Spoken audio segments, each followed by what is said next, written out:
Okay, I'm back. My name is Jenny McKeon again. I'm a fourth grade teacher, and I'm continuing.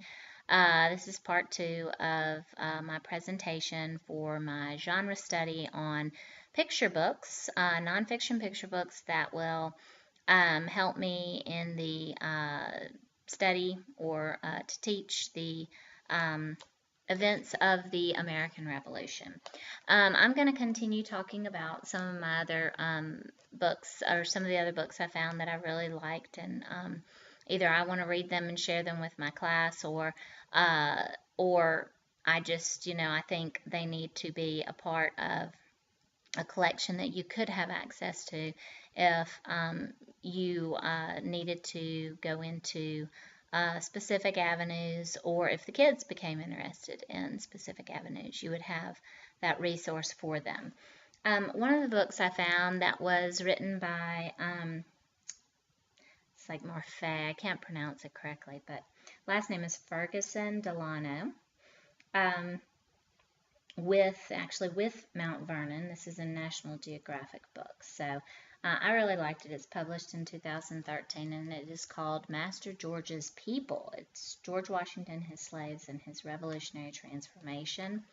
Um, it is definitely a nonfiction book. It looked very interesting to me because many of the illustrations on the inside of the book are actual simulated pictures and photographs that they have taken. So they've set up what might be a scenario within George Washington's life and the people that were around him and made up his life. Also, there's artwork. Pictures of the people through artwork and things like that of that time period. So very interesting book. I would really like to read this book myself, just out of interest. Um, Another book I thought was really cute, and I would do a writing extension with this book, is John, Paul, George, and Ben. Of course, we have John Hancock, Paul Revere, and George Washington, and Ben Franklin, all very famous men of the time of the Revolutionary War. But this book is actually a book written about the stories of their childhood, and it's kind of interesting. It's kind of like what would they be doing as a child, and most of the time the events that the author has come up with are kind of foretellings of what they come to be in their adult lives. So it's a really cute book. The writing extension activity that I would do with this book is to have the kids choose other characters in history that we have learned about, and research them, find out about what they're famous for, what their lives were like, and then write a story very similar to this one about their childhood. And in the story, they would, of course, include events that would be foretellings of what they would be, what they have done as or did do as adults in this time in history. So, I think it's just a very cute book that would be appealing to young readers, and it would allow them to learn about these important people. Um, just a mention of a couple of other books about people. We have this book, which was published in 2009 by Anne Rockwell.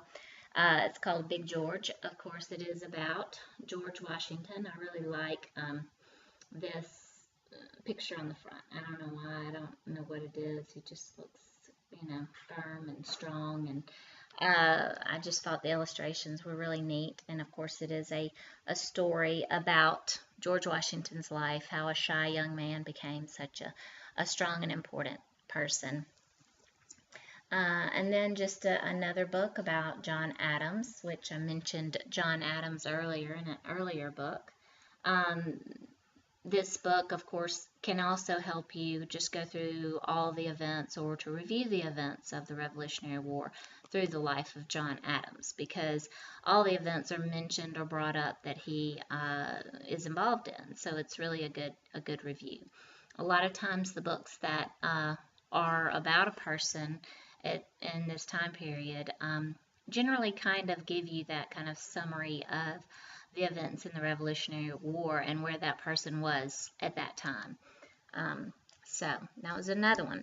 Now I'm going to move on to another book titled Hanukkah at Valley Forge. It kind of gets back into books that relate to important events. But then also, I felt like this book brings in the kind of multicultural approach or multicultural aspect of the groups of people that were living during this time in history. This story is quite interesting. It is about George Washington coming into a soldier's tent and finding him lighting a candle and kind of having a ceremony. And so, of course, George Washington, being somewhat intrigued, curious, and maybe wondering what's going on, asks him what he's doing. And then, of course, the soldier explains to him, about Hanukkah and his holiday for his religion. And then he proceeds to tell him the story of his people and how the Jewish people fought, a mighty battle and won out against, an enemy who was mighty and powerful.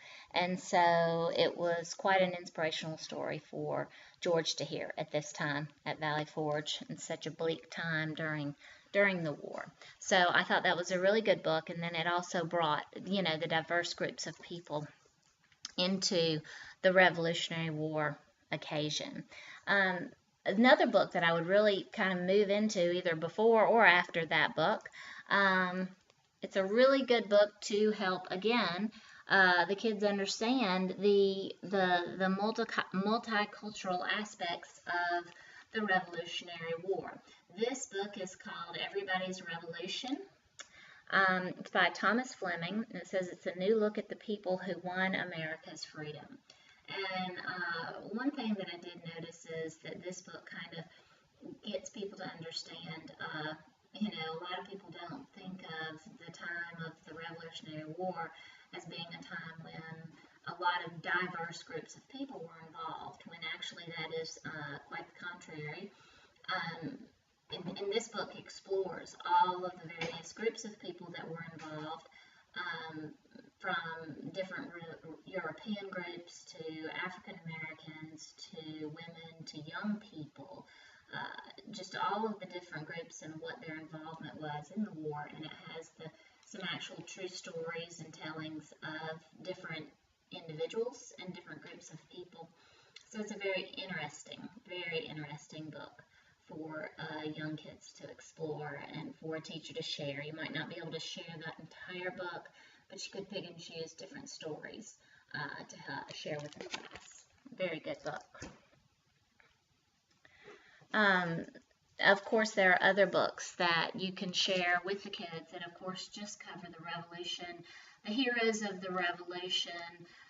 If you wanted to get into more specific things about various people, you have good books about, just the different men who were the signers of the Declaration of Independence. Another book I thought was really good is called George versus George. This book was published in 2004 by Rosalind Shanzer. I can't pronounce it. Shanzer. The thing I really liked about this book is that it presents the different perspectives. It presents of course, our perspective, the American perspective, the way we have always learned history, but then it also gives the British perspective in different situations. So it kind of tells both sides of the story. I've always wondered that. What do the British think? How do the British, how do people that live in the United Kingdom tell this story? And so this might shed a little bit of light on that. Another book that I would share I thought was kind of interesting is titled The One and Only Declaration of Independence.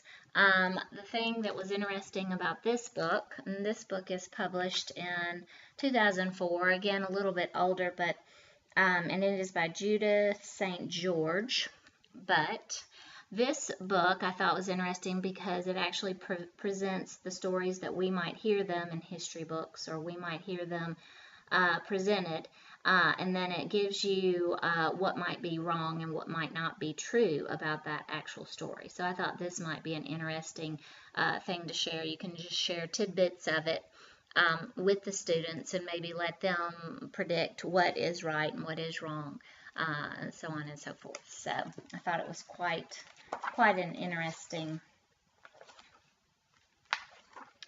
book. For example, it'll give you the wrong story. Well, it gives you a story, by 1775, Americans in the 13 colonies were sick and tired of being ruled. So it starts giving you that story, but then when you turn the page, it has wrong. The Declaration of Independence has had more homes than a traveling circus, blah, blah, blah. And so it goes on and tells you the wrong version of the story. I mean, the right version of the story, not the wrong version of the story. But I thought that was kind of interesting because it maybe lets the kids hear the story we're used to hearing, maybe ask them, which parts of this do you think are right or wrong, and let them maybe make some predictions and then actually read to them what it is.